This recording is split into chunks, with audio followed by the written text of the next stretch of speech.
Hi everyone, myself is Umar Iliyani और आज की इस वीडियो के अंदर हम बात करेंगे कि किस तरीके से आप नेमचिप से डोमेन बाय कर सकते हैं और डोमेन बाय करने के बाद आप उसको किस तरीके से क्लाउडफ्लेयर के साथ अटैच कर सकते हैं एंड देन किस तरीके से आप उसको सिंबल होस्ट या कोई भी आपकी होस्टिंग है उसके साथ कनेक्ट करके उसके नेम सर्वर और डीएनएस रिकॉर्ड्स अपडेट कर सकते हैं। और ये सब कनेक्ट करने के बाद हम आज की इस वीडियो के अंदर ये भी सीखेंगे कि आप सी पैनल के अंदर किस तरीके से एक डोमेन क्रिएट करके वर्डप्रेस इंस्टॉल कर सकते हैं। सो अगर आपने अभी तक इस चैनल को सब्सक्राइब नहीं किया तो इस चैनल को सब्सक्राइब करें और साथ में बेल के आइकन को भी लाजमी से प्रेस करें ताकि हर आने वाली नई वीडियो की नोटिफिकेशन आपको बिलाताखिर मिलती रहे। So without wasting any time let's get started. Video में आगे बढ़ने से पहले अगर आप नेमचिप की कोई भी डोमेन बाय करना चाह रहे हैं तो नीचे हमारे दिए गए रेफरल लिंक से अगर आप बाय करेंगे तो आपको 10% का डिस्काउंट मिलेगा। सो अभी जाएं और नेमचिप से अपनी पसंदीदा डोमेन बाय करें। तो सबसे पहले यहाँ पे मैं आपको दिखाता हूँ मैंने नेमचिप से अभी ये singaporemobiles.com ये भी डोमेन बाय की है। यहाँ पे आप ईमेल के अंदर इसकी रसीद भी देख सकते हैं। यहाँ पे ये देखिए मेरे ऑर्डर की समरी यहाँ पे आपके सामने शो हो रही है। ये डोमेन अभी मैंने परचेज की है नेमचिप से और इस डोमेन को मैंने कनेक्ट करना है क्लाउडफ्लेयर के साथ और अपनी होस्टिंग जो कि मैं सिंबल होस्ट की यूज कर रहा हूँ उसके साथ। तो लेट्स सी, यहाँ पे सबसे पहले मैं नेमचिप के डैशबोर्ड में आता हूँ और यहाँ पे मैं मैनेज के ऊपर क्लिक करता हूँ। मैनेज के ऊपर क्लिक करने के बाद सबसे पहले यहाँ पे मुझे जो है ना ऑटो रिन्यू के जो ऑप्शन है इसको ऑफ कर देना है ताकि जब ये एक्सपायरी हो तो ऑटोमेटिकली मेरे क्रेडिट कार्ड से कोई बजट कट ना हो। तो यहाँ से मैं इसको यस कर देता हूँ। अगर आपका ये ऑटो रिन्यू ऑन होगा तो उसमें आपको लॉस ये हो सकता है कि ऑटोमेटिकली आपके क्रेडिट कार्ड से पेमेंट भी डिटेक्ट हो सकती है। तो यहाँ पे आप अगर देखें turn off domain auto renew तो इसको आपने यस कर देना है। मैं इसको यस कर देता हूँ। उसके बाद यहाँ पे मैं नेम सर्वर के ऊपर क्लिक करता हूँ और यहाँ पे कस्टम डीएनएस के ऊपर क्लिक कर देता हूँ। अब यहाँ पे ये देखें नेम सर्वर 1 और 2 मेरे सामने आ चुकी हैं। तो सबसे पहले मैं अपने क्लाउडफ्लेयर अकाउंट को भी लॉगिन कर लेता हूँ और साथ में यहाँ पे मैं अपनी होस्टिंग को भी लॉगिन कर लेता हूँ। तो यहाँ पे क्लाउडफ्लेयर के अंदर आके मैं यहाँ पे ऐड अ साइट के ऊपर क्लिक करता हूँ। ऐड अ साइट के ऊपर आने के बाद अब यहाँ पे मैं अपनी डोमेन ऐड कर देता हूँ जो कि यहाँ पे मैं नेमचिप से कॉपी करता हूँ singaporemobiles.com। इसको कॉपी करके यहाँ पे मैं अपने क्लाउडफ्लेयर के अकाउंट के अंदर डाल देता हूँ और उसके बाद कंटिन्यू के ऊपर क्लिक करता हूँ।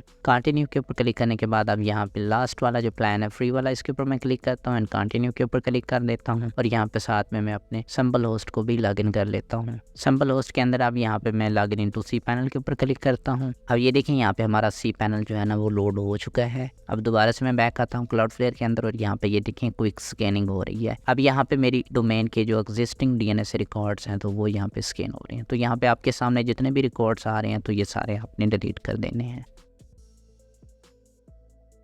यहाँ पे इसको मैं डिलीट के ऊपर क्लिक कर देता हूँ। इसी तरीके से नीचे वाले को भी डिलीट के ऊपर क्लिक कर देता हूँ। 1 बाय 1 ये सारे आपने डिलीट कर देने हैं। उसके बाद यहाँ पे मैं ऐड रिकॉर्ड के ऊपर क्लिक करता हूँ और यहाँ पे सबसे पहले मैं सी नेम सेलेक्ट करता हूँ। सी नेम सेलेक्ट करने के बाद यहाँ पे मैं नेम रिक्वायर्ड की जगह पे www डाल देता हूँ और टारगेट रिक्वायर्ड की जगह पे @ मेंशन कर देता हूँ। उसके बाद यहाँ पे इसको मैं सेव करता हूँ। प्रॉक्सी स्टेटस को आपने ऑन रखना है। ये ऐड करने के बाद अब अगेन से आपको एक और रिकॉर्ड ऐड करना है। यहाँ पे मैं ऐड रिकॉर्ड के ऊपर क्लिक करता हूँ और यहाँ पे टाइप ए रहने देता हूँ। नेम रिक्वायर्ड की जगह पे @ मेंशन करता हूँ और यहाँ पे IPv4 एड्रेस की जगह पे आपने अपनी होस्टिंग का शेयर्ड एड्रेस यहाँ पे डाल देना है जो कि आपकी होस्टिंग का शेयर्ड IP होता है। तो ये यहाँ से मैं कॉपी करके डाल देता हूँ और उसके बाद यहाँ पे इसको सेव के ऊपर क्लिक कर देता हूँ और उसके बाद यहाँ पे मैं कंटिन्यू के ऊपर क्लिक करता हूँ। कंटिन्यू के ऊपर क्लिक करने के बाद अब यहाँ पे मेरे पास क्लाउडफ्लेयर के नेम सर्वर आ गए हैं। तो अब यहाँ पे सबसे पहले मैं अपने क्लाउडफ्लेयर के नेम सर्वर 1 को कॉपी करता हूँ और यहाँ पे नेमचिप के अंदर आके नेम सर्वर 1 की जगह पे पेस्ट कर देता हूँ। अब इसी तरीके से मैं क्लाउडफ्लेयर के सेकंड नेम सर्वर को कॉपी करता हूँ। कॉपी करने के बाद अब यहाँ पे नेम सर्वर 2 यानी कि नेमचिप के अंदर पेस्ट कर देता हूँ।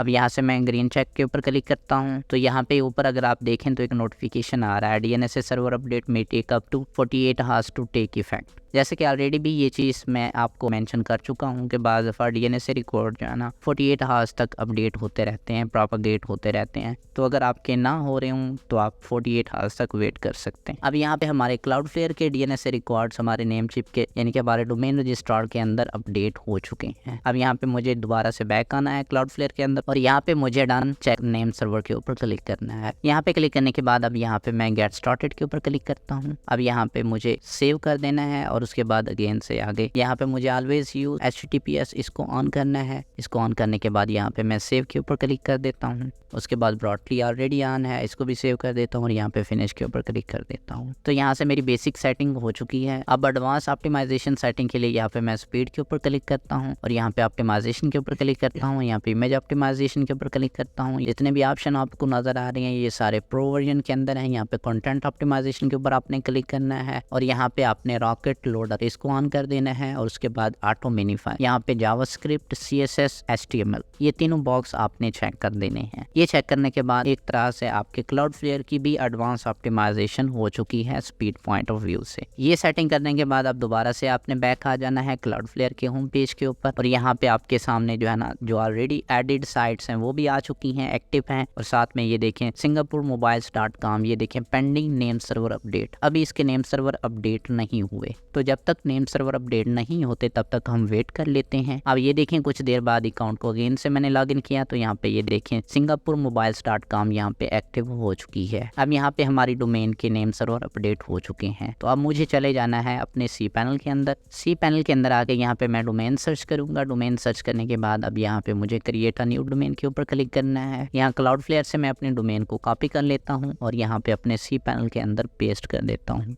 ये पेस्ट करने के बाद यहाँ पे मैं सबमिट के ऊपर क्लिक करता हूँ। सबमिट के ऊपर क्लिक करने के बाद ये थोड़ी सी देर लेगा। कुछ देर बाद यहाँ पे आपको ये देखें राइट साइड के ऊपर एक नोटिफिकेशन शो हो रहा है कि आपकी डोमेन जो है ना सक्सेसफुली आपके सी पैनल के अंदर ऐड हो चुकी है। अब हमें इसके ऊपर वर्डप्रेस इंस्टॉल करना है। तो अब यहाँ पे ऊपर सर्च बॉक्स के अंदर आपने वर्डप्रेस सर्च करना है। तो यहाँ पे वर्डप्रेस मैनेजर बाय सॉफ्टैकुलस के ऊपर आपने क्लिक करना है और उसके बाद यहाँ पे आप इंस्टॉल के ऊपर क्लिक करिएगा। इंस्टॉल के ऊपर क्लिक करने के बाद अब यहाँ पे आएंगे HTTPS के आगे यहाँ पे आके आप अपने डिजायर डोमेन को सेलेक्ट करेंगे। तो ये देखें singaporemobiles.com इसको मैंने सेलेक्ट कर दिया। ये सेलेक्ट करने के बाद आप यहाँ से वर्डप्रेस का वेरिएंट सेलेक्ट कर सकते हैं। तो यहाँ पे बाज़ दफ़ा ये देखें यहाँ पे trusted SSL certificate was not found, ये अगर आपके सामने आ रहा हो तो कोई मसला नहीं है, आप अपनी वर्डप्रेस को इंस्टॉल कर लें। तकरीबन 1 घंटे के बाद या कुछ देर बाद ये ऑटोमेटिकली ख़त्म हो जाएगा, ये एरर यानी कि रिमूव हो जाएगा क्योंकि आपका SSL सर्टिफिकेट क्लाउडफ्लेयर के अंदर सक्सेसफुली एक्टिव हो चुका है। तो यहाँ पे नीचे आप एडमिन और पासवर्ड डाल दें। तो यूज़र नेम की जगह पे यहाँ पे मैं एडमिन ऐसे रहने देता हूँ और पासवर्ड की जगह पे यहाँ पे मैं अपना पासवर्ड डालता हूँ। पासवर्ड डालने के बाद अगर आप कोई प्लगइन वगैरह सेलेक्ट करना चाहते हैं तो कर सकते हैं, अदरवाइज आप इंस्टॉल के ऊपर क्लिक करके यहाँ पे अपनी वर्डप्रेस इंस्टॉल कर सकते हैं। मैं अभी यहाँ पे इंस्टॉल नहीं कर रहा क्योंकि यहाँ पे जब तक मेरा SSL सर्टिफिकेट फुली प्रोपागेट नहीं हो जाता तब तक मैं वर्डप्रेस इंस्टॉल नहीं करता। ये कोई इशू नहीं है, बट मेक श्योर कर लें अगर आपका SSL सर्टिफिकेट फुली एक्टिव हो चुका हो तो आपके लिए ज़्यादा बेहतर रहता है। तो इस तरीके से आप अपनी नेमस्लिप की किसी भी डोमेन को किसी भी होस्टिंग के साथ और क्लाउडफ्लेयर अकाउंट के साथ अटैच कर सकते हैं, बिल्कुल फॉलोइंग माय स्टेप जिस तरीके से मैंने आपको करके दिखाए हैं। सो ये थी आज की वीडियो जिसके अंदर हमने प्रैक्टिकली नेमस्लिप से एक डोमेन बाय की और उसको देन हमने क्लाउडफ्लेयर के साथ अटैच किया और उसके बाद हमने अपने सैंपल होस्ट के साथ कनेक्ट किया। इस वीडियो के रिलेटेड अगर आपकी कोई भी क्वेरी है तो आप नीचे कमेंट सेक्शन में हमें बता सकते हैं और हम कोशिश करके आपको आपकी उस क्वेरी का आंसर कर देंगे। सो मैं मिलता हूँ आपसे एक नेक्स्ट प्रैक्टिकल वीडियो में, तब तक रखिएगा अपना बहुत सा ख्याल। Till then bye.